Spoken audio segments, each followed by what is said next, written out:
आज का वचन, घर बुद्धि से बनता है और समझ के द्वारा स्थिर होता है। तो चलो एक नए एपिसोड की शुरुआत करते हैं। जय माशे की दोस्तों, मैं पैट्रिक हूँ और आप जीवन पवित्रा यूट्यूब चैनल देख रहे हैं।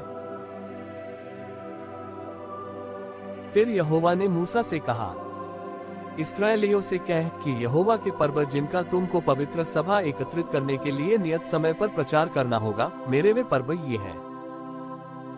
6 दिन कामकाज किया जाए, पर 7वां दिन परम विश्राम का और पवित्र सभा का दिन है, उसमें किसी प्रकार का कामकाज न किया जाए, वह तुम्हारे सब घरों में यहोवा का विश्राम दिन ठहरे।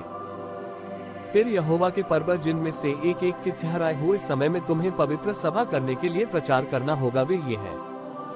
पहले महीने के 14वें दिन को गोधूली के समय यहोवा का फसह हुआ करे, और उसी महीने के 15वें दिन को यहोवा के लिए अख़मीरी रोटी का पर्व हुआ करे। उसमें तुम 7 दिन तक अख़मीरी रोटी खाया करना।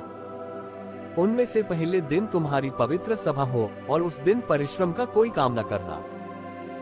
और 7 दिन तुम यहोवा को हव्य चढ़ाया करना, और 7वें दिन पवित्र सभा हो, उस दिन परिश्रम का कोई काम न करना। फिर यहोवा ने मूसा से कहा, इस्राएलियों से कह कि जब तुम उस देश में प्रवेश करो जिसे यहोवा तुम्हें देता है, और उसमें के खेत काटो, तब अपने अपने पक्के खेत की पहली उपज का पूला याजक के पास ले आया करना। और वह उस पूले को यहोवा के सामने हिलाए कि वह तुम्हारे निमित्त ग्रहण किया जाए, वह उसे विश्राम दिन के दूसरे दिन हिलाए। और जिस दिन तुम पूले को हिलवाओ, उसी दिन 1 वर्ष का निर्दोष भेड़ का बच्चा यहोवा के लिए होमबलि चढ़ाना। और उसके साथ का अन्नबलि एपा के 2/10 अंश तेल से सने हुए मैदे का हो, वह सुखदायक सुगंध के लिए यहोवा का हव्य हो। और उसके साथ का अर्घीन भर की 1/4 दाखमधु हो। और जब तक तुम इस चढ़ावे को अपने परमेश्वर के पास न ले जाओ, उस दिन तक नए खेत में से न तो रोटी खाना और न भुना हुआ अन्न और न हरी बालें, ये तुम्हारी पीढ़ी पीढ़ी में तुम्हारे सारे घरानों में सदा की विधि ठहरे।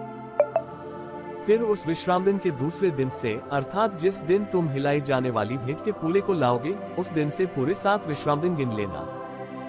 7वें विश्राम दिन के दूसरे दिन तक 50 दिन गिनना, और 50वें दिन यहोवा के लिए नया अन्नबलि चढ़ाना।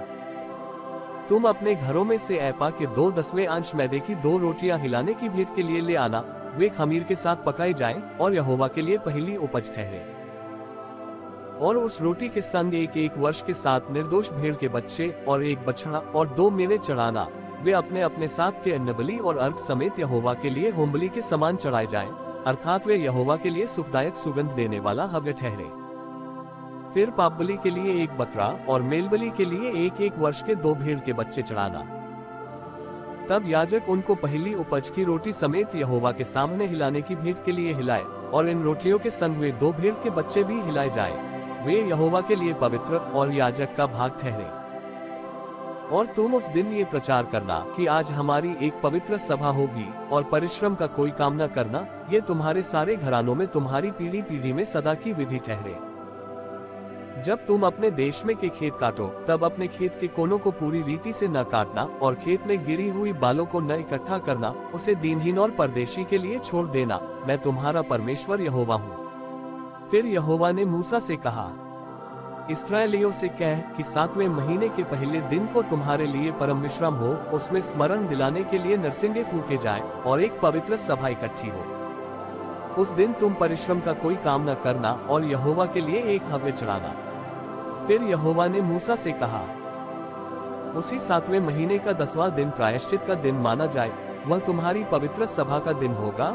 और उसमें तुम अपने अपने जीव को दूध देना और यहोवा का हव्य चढ़ाना। उस दिन तुम किसी प्रकार का कामकाज न करना, क्योंकि वह प्रायश्चित का दिन नियुक्त किया गया है, जिसमें तुम्हारे परमेश्वर यहोवा के सामने तुम्हारे लिए प्रायश्चित किया जाएगा। इसलिए जो प्राणी उस दिन दूध न सहे, वह अपने लोगों में से नाश किया जाएगा। और जो प्राणी उस दिन किसी प्रकार का कामकाज करे, उस प्राणी को मैं उसके लोगों के बीच में से नाश कर डालूंगा।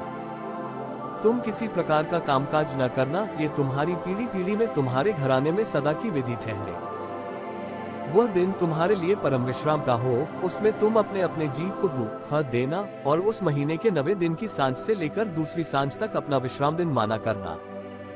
फिर यहोवा ने मूसा से कहा, इस्राएलियों से कह कि उसी 7वें महीने के 15वें दिन से 7 दिन तक यहोवा के लिए झोपड़ियों का पर्व रहा करे। पहले दिन पवित्र सभा हो, उसमें परिश्रम का कोई काम न करना।